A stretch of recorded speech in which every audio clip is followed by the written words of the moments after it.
banking system exists. I quote this passage from them. They say that while public sector banks did appear sounder in public during 2007 and 8, crisis due to implicit government banking.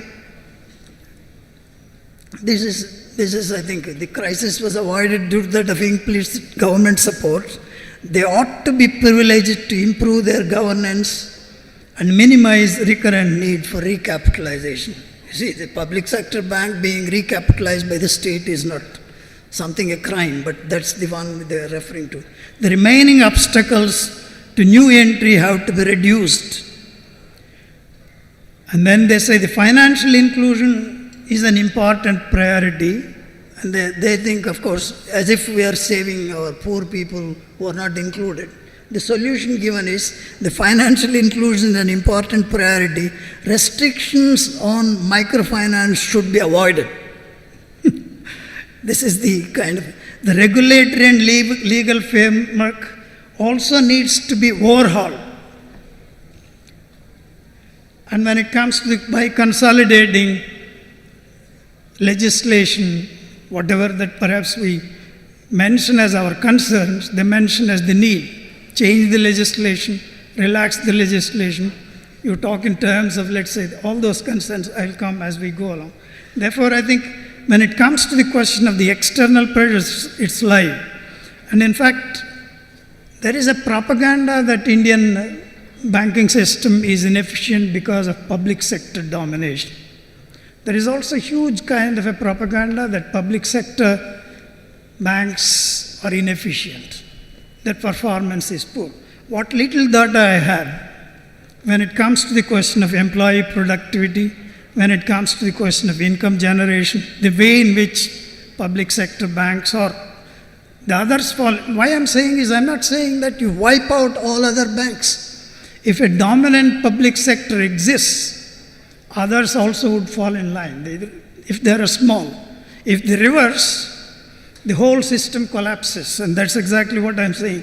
Therefore, if you look at employee productivity or the way in which public sector makes their own, let's say, returns or profits, or the way in which even under political pressure, I think President has referred to circumstances under which banks collapse, like banks fail, like Syndicate Bank example.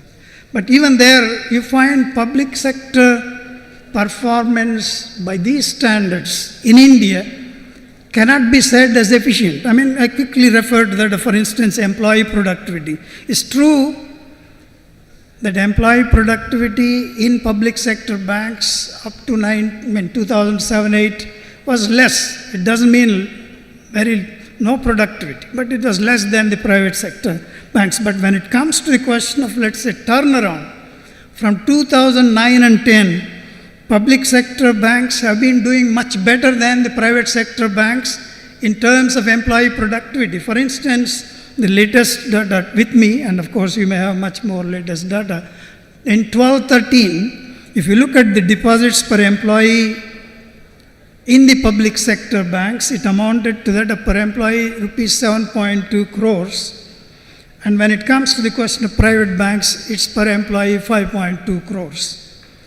And in fact, when it comes to the question of this period, the later period after, let's say, crisis, the performance of, let's say, public sector bank, particularly if you refer to that of the State Bank and its affiliates and deposit mobilization, between 11-12 and 12-13, the State Bank of India and its associates were able to garner something like 3.8 lakh crores as incremental kind of deposits, which was equal to that of total mobilized by 20 private sector banks. And therefore, there is no way that you could condemn, let's say, public sector banks are not performing better, even in terms of employees. Similarly, if you refer to that of income generation, it's a model of what could be called as fair bank.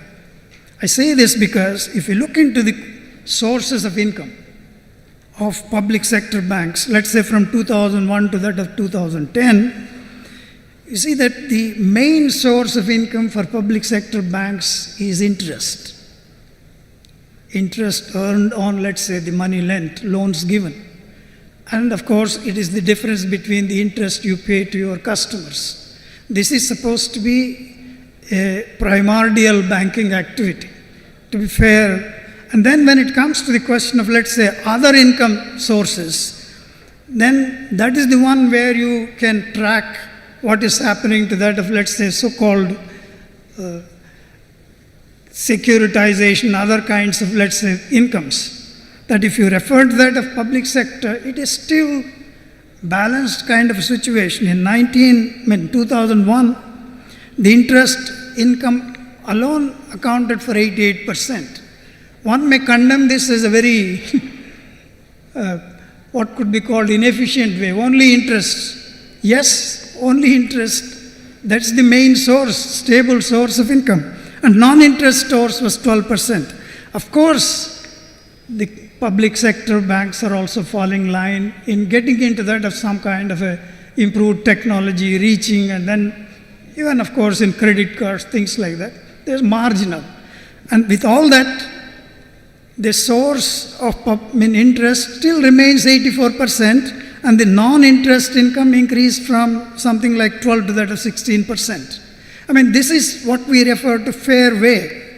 I mean, we'd also, somebody may look at this and say it's all traditional banking. All that we are saying is a country like India requires a traditional banking which is socially responsible banking.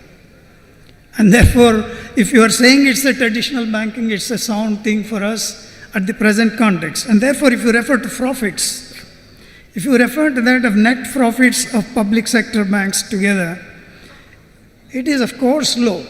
And that's in the sense, in 2001, if you refer to that of the profits of the public sector banks in relation to that of total assets, it was only 0.42%.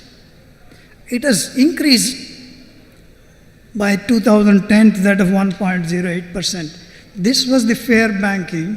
In the whole of Europe, when I said there was a stable banking between 1936 until the time of globalization in 1980s, that was the range. The bank's earnings, even in Europe and US, was something like 0.5% to that of, let's say, 1.7%. That was considered to be fair kind of banking. It's a huge amount. You may say it is small, but not comparable to that of other businesses. And this is also an example. I mean, if you say the public sector banks are performing well, they are doing, let's say, responsible banking, naturally it referred to a situation that there is nothing that could be seen as going wrong with that of public sector banks, because they are also falling in line in several kinds of, let's say, areas. We'll come to that. And in fact, even in, let's say, the worst dimension of any bank anywhere in the world is non-performing assets. If you look at public sector, there is a character difference between that of public sector and that of private sector, even in this worst area. We are concerned about, yes, public sector is dominant, and therefore if you look at the amount, it's a very huge thing. Yes, there are political meddling, corporate meddling. But with all that, if you look at closely, differentiating NPAs in public sector and that of private sector, taking into consideration their performance in the case of NPAs relating to that of priority sector.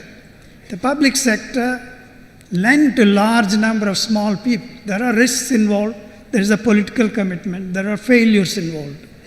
And therefore, if you look at this portion, public sector banks, for instance, in 2009-10, the priority sector as a source of NPA was something like 54%. That means that much of the problem of NPAs in public sector, not in quantity terms, proportion times, because you spread out and your priority sector, there are problems. And of course, there are also meddling, like what perhaps you have seen in Telangana and Andhra, declaring, let's say, what is called waiving of loans. These problems also exist. With all that, when it comes to the question of, let's say, priority sector lending, it still is the major source. That means they're compared to percentages. If you look at private sector, compared to 54% as NPAs in priority sector, in public sector. In the private sector, it's only about 28%. That means substantial part of NPAs in private sector are non-priority sector, which means you are linking up with powerful corporates and then powerful kind of, let's say, profitable sources, rather than incurring kind of failures like NPAs by lending to the poor or, let's say, whatever, agriculture. I mean, that's the one major thing they say, as if some huge crime is committed, that if you give more to that priority sector. And when it comes to this situation, to present a picture, I mean, I am saying this because the picture presented is public sector is inefficiency. But we have a strong evidence to suggest, but for the presence of the private sector, the limited kind of goals of, let's say, what could be called as social banking would not have happened in India. And if it has to be strengthened, if you have to have more of what is these days popularly referred to, whether it is Jandan properly done, or let's say so-called inclusive banking or financial inclusion, it can be done only through that of public sector. I mean, we also would refer to, there are, with all these cautions, there are several concerns, as you have expressed, which are threatening the public sector or the whole banking system. If you threaten public sector stability, you threaten the whole of banking system in India. For instance, there are certain things mentioned like there cannot be, I don't have time, I will not go into that, reports like that, there is manufacturing of reports. As I said, there are agencies like OECD, which would like to see that we change our system in favor of increasing infusion of private banking and private capital into that of, let's say, banking. But there are internal kind of, let's say, agencies. Like, say, for instance, how do we explain a report like that of PJ Nayak? Just doesn't have anything to do with that, what is happening in reality. And what would be the kind of consequences? Most irresponsible kind of a report. I mean, as long as these reports exist, and as long as these initiatives, like say, there is some kind of break opening up into that of new public sector banks, and then, in fact, I'm trying to talk in terms of public sector acquiring their own capital adequacy without, let's say, government support or disinvestment measures. This is a big threat which has to be, let's say, faced. And there are other measures, like, for instance, even public sector banks are made to do certain things like, say, for instance, investing in mutual funds. It's supposed to be an instrument which is essentially meant for, let's say, individual investors to make some kind of, let's say, returns and also get some tax exemptions. But the corporates and then, of course, the public sector banks are also invited. And the worst is what is called as NBFCs. I mean, in fact, there is a big kind of a presentation by one of the Reserve Bank governors, who is, of course, officially, it is branded as so-called, let's say, shadow banking, substantial part of it. I'll just quickly refer to that of what he is referring to. The growing size of what is called as the interconnectedness of non-banking financial companies and regulatory concerns. What are they? For instance, he says, first, legally speaking, most of these so-called NBFCs are registered, or what we call is incorporated, but not regulated. Second, there are a large number of unincorporated NBFCs which are not regulated. And there are a large number of incorporated, unincorporated NBFCs which do collection of deposits in all kinds of names. And we don't know even now clearly what is the Sahara. I mean, we know something about Sarada. And then the kind of microfinance entering into this. But one of the things that it is, the NBFCs may not destabilize banking system, but it causes so much of, let's say, among, let's say, the ordinary small investors, huge kind of, let's say, loss and loss of trust in the banking system. It may not directly affect.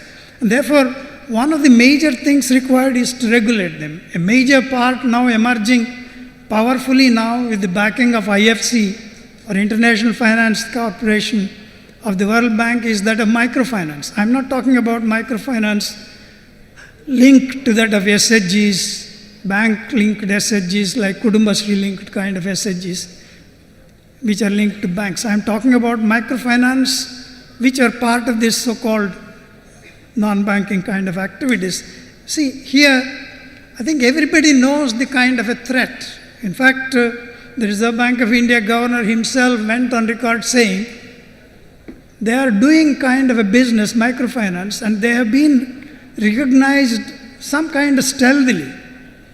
Officially, they are recognized to borrow at what is called as priority sector rates. What is that they are doing with this money? The consideration is they are lending to small people. At what rates of interest? You take money from the banks and then start lending at exorbitant kind of interest, unregulated. There is no way you can find a system of regulating this commercial microfinance. In fact, states like Andhra Pradesh had to intervene, bring another law, and of course, there are forces, very powerful forces, which try to, let's say, in fact, again, I will say, there is a very, I know that I'm exceeding my time limit, but I just mentioned there is a very dramatic kind of a attack on, let's say, our own system. But very interestingly, there was a seminar organized by the Reserve Bank of India, because the Reserve Bank has what is called as CAFROL, the Center for Advanced Financial Research and, let's say, Learning. This is the Reserve Bank Center in Bombay. It organized a seminar in 2012. The co-partner was the Bank for International Settlements. The proceedings has a big kind of a report which says, I think it would be very revealing. It dramatically says, Indian banking system presently, it is right under the nose. In this seminar, the past Governor Y.V. Reddy and the then Governor Subbarao, all deputy governors of Reserve Bank, including Usha, all these were partners, participants. They were talking something about equity. Here is something that is happening. This BAS-led kind of a paper says that you have to distinguish when it comes to question of social purpose between what is called as, they use the expression very interestingly, push and nudge. They say that helping have-nots, those who are supposed to be weaker, that's the priority sector lending. Helping have-nots is supposed to be push through that of, let's say, priority sector. Allowing them to that of market to borrow through that of commercial finance is a nudge. I quote this because you must register this kind of a threat right under Reserve Bank. In achieving the balance and including have-nots, how do we ensure that regulation does not become repressive? The present regulation, it says, is repressive. It uses terms like this. We examine the difference between nudge and push. Push is a strategy where hard targets are set and players are penalized. So all of you are in the public sector penalized through that of public sector, in the so-called priority sector. The mandate to lend to the priority sector, including agriculture and weaker section in India, is an instance of this kind of repression. Can you imagine? We talk of social banking and somebody tells you under the nose of the Reserve Bank, it is something called as a penalization and repressive. And then it says, nudge, on the other hand, opens regulations to innovation. This is exactly the biggest kind of a crisis. In the name of new products, innovations in banking, we know what happened everywhere. And then it says, push controls rates, assigns areas of coverage, mandates connectivity through a prescription. Nudge encourages, that is, nudge encourages markets.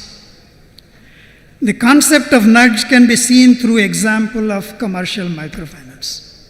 I mean, all that I'm saying is, even as we are debating responsible banking, there are threats any day. There is a temptation to, let's say, open this up. And then what I'm saying before I close, that I would say that there cannot be fair banking without, let's say, very close kind of, let's say, watch on this kind of a thing, resistance to this. It must come from the larger public. I mean, someone was asking me, why doesn't resistance come from those who are borrowing in the name of private sector? Farmers. Where are farmers' organizations? Where does it come from, let's say, small producers like SM, micro, or let's say small enterprises? How well are they organized? The voices of this, which used to be reflected like that of the voices of trade unions in the parliament. If you look at the structure of representatives, I don't know whether Comrade M.K. Raghavan is here. If you look at the composition of the present parliament or assemblies, I mean, there would be exceptions like, in Kerala is slightly exception. But if you look at that, there are hardly any number. Earlier, at least, you would find about 25 strongly visible presence of trade unions in parliament. There were a large number of people who knew farmers' problems who were there. But now it's completely reversed. Wasn't it the name mentioned here of the so-called Kingfisher Airline, a member of parliament? Wasn't he a member of the parliamentary standing committee on civil aviation? Can this happen? It happened. If that is the kind of a thing, can you expect anyone ensuring the interest of the larger public? Talk in terms of social banking. There are threats. There is a change in. There are more people now directly representing the corporate interest, leave alone elected at the behest of corporate interests. In this context, the vigilance must be much larger in the sense it's where I think the role of, let's say, at least private sector, if you look at country where you find 92% are informal sector workers, and the numbers given is all over the world, it's something like 446 millions of people who are called as, let's say, working poor. They are all working but below poverty line. But in India, if you look at, let's say, the total working poor, it is almost 25% overall population. They're all working but still poor. That means most of the people who are poor are, let's say, also working.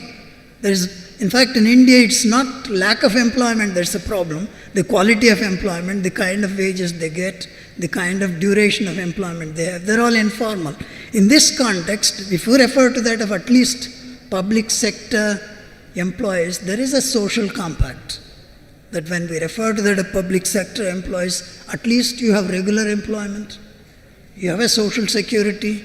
If this has to be protected, the 92% were to be neglected, it will close down. As these people are saying that Indian banking, they would name as, let's say, the one which perhaps is not working properly because of the public sector, and term the same thing, like they are doing in other places on education.